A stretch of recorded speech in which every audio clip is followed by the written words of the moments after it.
Breathe in confidence, exhale fear. Breathe in belief, exhale doubt. Welcome to the Student of the Sport podcast. I'm your host, Isaiah Schaefer. Stop saying that you're getting closer. You're already there. The only thing in your way is you.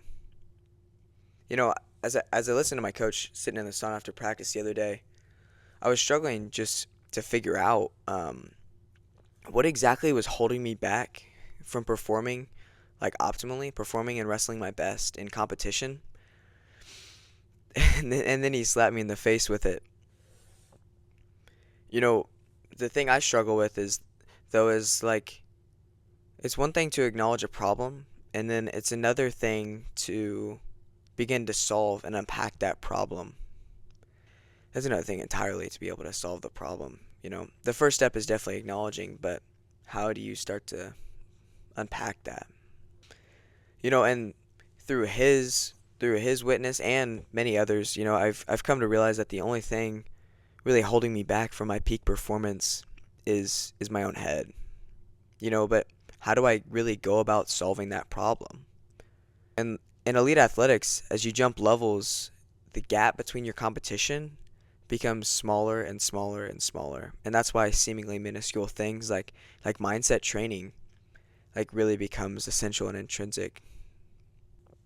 If we're being real, everyone eventually becomes the sum of their thoughts. And therefore, that makes thoughts very, very important. And this is where positive self-talk comes into this. Recently I was introduced to this, and positive self-talk, it works to infiltrate the everyday negative thoughts that we throw at ourselves and turn them into a positive, and in athletics, a weapon. And the positive self-talk allows us to harness the nearly infinite complex of our brain. It can take the form of really simple and really complex methods. And positive self-talk can help you get the dishes done better, and it can also help you win an Olympic gold medal better. So there's a wide range. One thing that should really be noted here is that positive self-talk it's not ignoring the negative or unpleasant.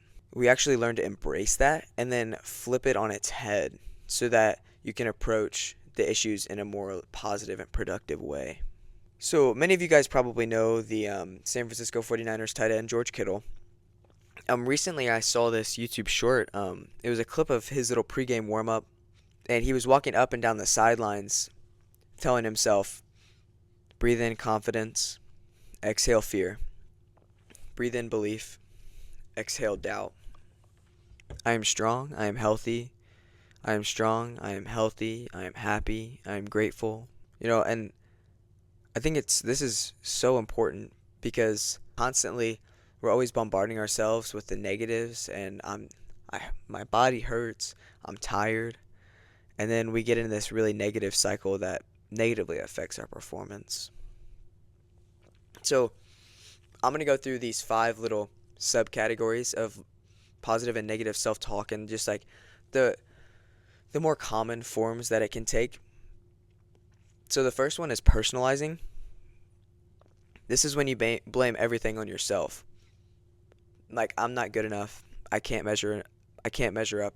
I'll never be enough. And first of all, you will be enough, and you're not defined by your wins and losses. And I think it's important for us to shift our perspective on success from wins and losses to personal, spiritual, mental, physical growth. And sometimes you can win the growth battle even if you don't win the actual match or game. And the next one is called magnifying. This is where you focus solely on the negative aspects of an experience or situation, without really acknowledging any of the positive.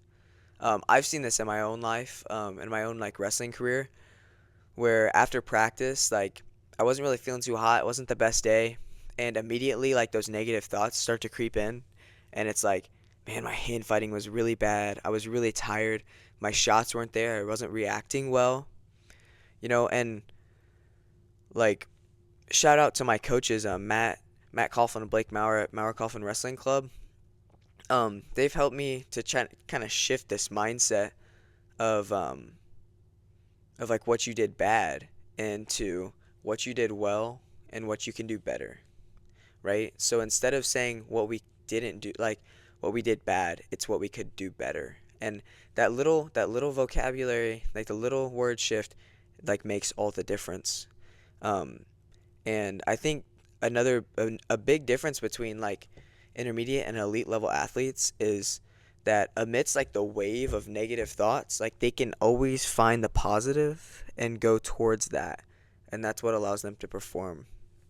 So the third one, this it's called catastrophizing.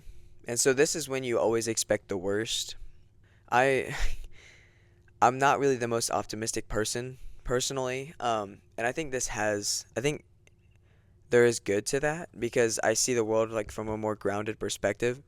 But I also like strive to try to change that a little bit because like there's so much joy around me and I kind of gotta find a way to share in that joy. Um, but recently, I was pretty nervous. Like I heard this quote the other day where it says, "Growth begins where your comfort zone ends." So like growth never occurs within the wall of your boundaries, like you have to find the courage to step out, and then that's when you can truly grow.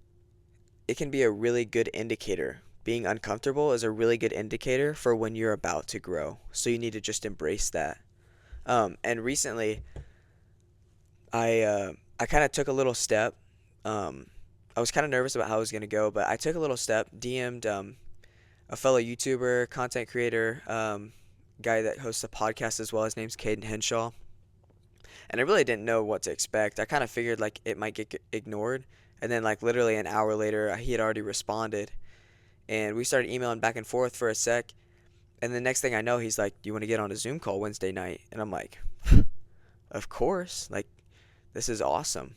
And then I get like hundreds of dollars worth of like free advice on a Zoom call that like all I had to do was take that chance and risk the no. And I think that that's so important is stepping out of our comfort zone. The fourth one is practicing gratitude. I think this is probably one of the most important ones for me.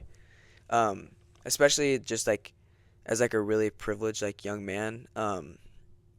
Sometimes when I like victimize myself and start feeling sorry for myself, I get so stuck in this little rut. And then I try to pull my head up and look around me and realize that I have like two loving parents, like six amazing siblings. I have a roof over my head. I have a bed, a pillow, running water, food to eat. I have coaches and teachers that love me and want the best for me. And I think it's so important to kind of reframe our mindset when it comes to things like this, especially like when we experience like anxiety before like competition. Um, like real pressure and anxiety is like a single mother trying to provide for her four children while she can't really hold a job. Like that's real pressure. Um, and we're just playing a sport that we should love anyway. So yeah, just super important to kind of reframe our perspective, and I think that there's so much to be said about that. Um, the fifth area is polarizing, and so with this type of thinking, there's really only like one or the other. It's either black or white, and you can miss out. Like I was thinking of this earlier, like an example of this is like sometimes in our lives, like hopefully it's not bad, worse, and worst. Most of the time, I feel like especially in my life, it's the good, better, and best. And so like it's really important to kind of appreciate those for like what they can bring, and it's not only black and white. Real quick before we move on, I want to go back up to the personalizing thing. So I'm reading this book, Level Up by Rob Dial, and he discusses this thing called an identity triangle. And so basically, your identity and what you believe yourself to be directly influences your actions. Directly influences your actions. and how you act. And then your actions produce results, right? Results from your actions. And then those results directly feed back into your identity. And so the example he used in his book was if you're a lazy person and you believe yourself to be a lazy person, then your lazy actions down here, your lazy actions will then lead to bad and lazy results, which furthermore feed and reinforce your identity as like a lazy, like a bum, and if you can use this to flip that script and, re-identify yourself, like let's say as like some relentless warrior, when you identify yourself as that relentless warrior and truly strive to live like that, your actions as a relentless warrior will produce good results. You will get what you want and get what you need. And then those positive results do nothing but reinforce the fact that you are a relentless warrior and you will get what you want and need. So I think this is really important. Like if you want your life to change, like you have to start with your identity. You have to start with how you see yourself. And the positive self-talk is an integral part of this. There's another statistic in his book where it talks about 5% of your thought is conscious and the other 95% is subconscious. Let that sink in. 5% of your thought is conscious and 95% of your thought is subconscious. So with that 5%, we have to make the most of it. We have to make the most of it, feeding ourselves confidence and like exhaling the fear, feeding ourselves belief and getting rid of the doubt. That way, we send our brain into like an upward spiral versus a downward spiral. One thing I've noticed practicing this, like the George Kittle positive self-talk, is once I repeat those phrases for a while, like I subconsciously start to think it.